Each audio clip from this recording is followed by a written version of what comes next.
Ceriann lives in Cardiff with her 2 children. She has a depressive disorder and hypothyroidism, which also mimics the symptoms of depression. What follows is her personal insight into living with a mental health condition.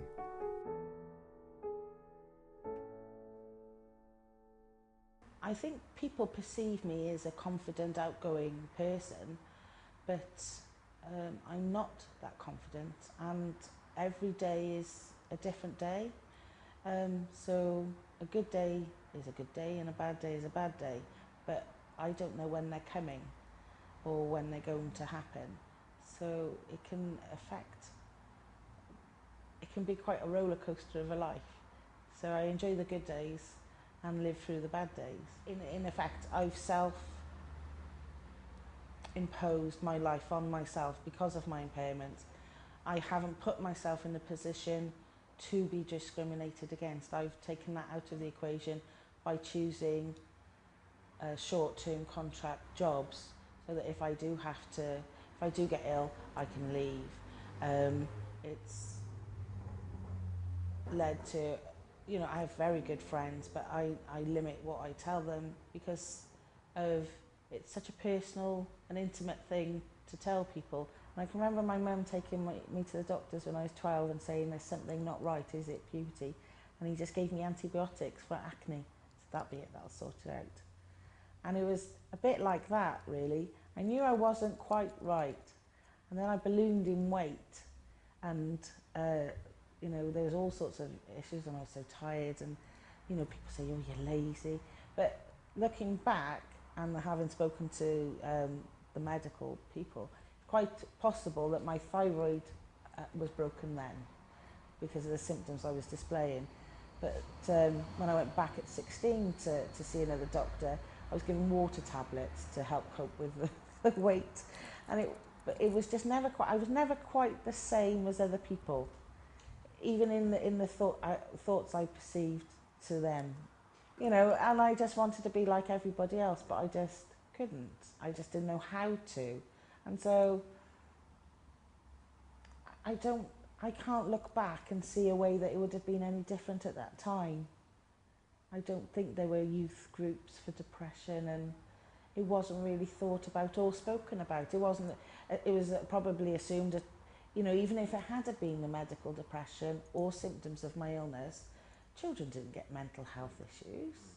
So, there's no way we're even going to think about that. So it wasn't thought about or dealt with. Without being able to read, learn and understand myself via books and the internet, and hand picking out what's best for me personally, I don't think I'd have done as well as I have. So I think that my case is individual in the respect that I've done it differently. I haven't relied on medication. And the reason I go on is my children, because I have to get up for them in the morning, and I have to go on, and I want to go on, and that's the difference. I want to go on. Ceriann has always worked hard to manage her condition independently, yet the professional support she received when it was most needed made a real impact. I had a big breakdown about 10 years ago, and I received help from Al-Anon, psychiatrist, psychologist, group therapy. I had a fantastic CPN, a really understanding doctor, a fantastic health visitor. My doctor at the time was really progressive in allowing me to be treated at home rather than being sectioned. I used Parents Plus and Sure Start to help me with the children. And it really was through those groups, which shame they weren't under an umbrella, and I had to be split off this way and that way into the different treatments. But that really was, for me, the first time I'd ever received comprehensive treatment and learned about my illness, how to deal with it, what my triggers were, when to recognise them, and from that, and then further educating myself via the internet and books, I've learned how to cope with my illness and how to live day to day and enjoy life. There's only one member of my family that really understands me because they've seen me at my worst. I tend to keep it from my family, as I don't want to hurt them or worry them, because at the end of the day, they're seeing, my dad always sees a child, his child, in a bad way, and so I take that out of the equation for him. That's my choice. But my friends, since I had a lot of therapy, I'm much more able to talk about it and be, you know, eloquent about it and explain it comprehensively so that they understand. With a part-time job and being an active volunteer with the tenant participation group, Ceriann understands her condition and is positive about what her future may bring. Because I accepted that I have a mental health issue, I'm going to have it all of my life. I'm going to have hypothyroidism all of my life. So I'm either going to mimic the symptoms of depression or actually have depression and manic episodes forever. But what is different now is that I can deal with that and I accept that, and I think, and I don't hide that. And I think my mum, who I would think would be diagnosed with a severe mental health issue herself, who was an alcoholic and died at 50, didn't get that help and didn't have that luxury of realisation, and the one illness caused the other illness, and so she didn't have the chances I had. People perceive it as a weakness to have a mental illness, but you must reach out. You can't suffer alone, and that's the horrible thing about this disease, is it makes you alone and it takes that away from you.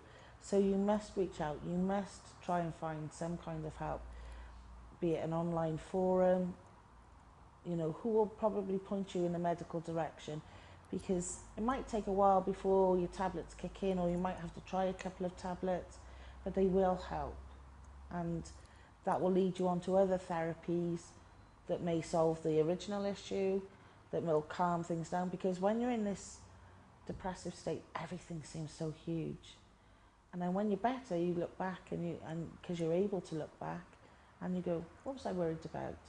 I wouldn't have made the choices that I've made. I wouldn't have met the people that I've met. And even though I haven't had the classic well-paid 9-to-5 job, I've had a job that is, I've met such interesting people, and I meet people very much like myself in, you know, the sort of, I don't want to say lower end of the world, but in the difficult times, and I meet a lot of those, and I can empathise and deal with them, and they understand me. My personal hope for the future is that my children don't have it, so that they can have what's perceived as a normal life. But if they do have it, that I've taught them enough skills and acceptance to be able to deal with it and still have a good life.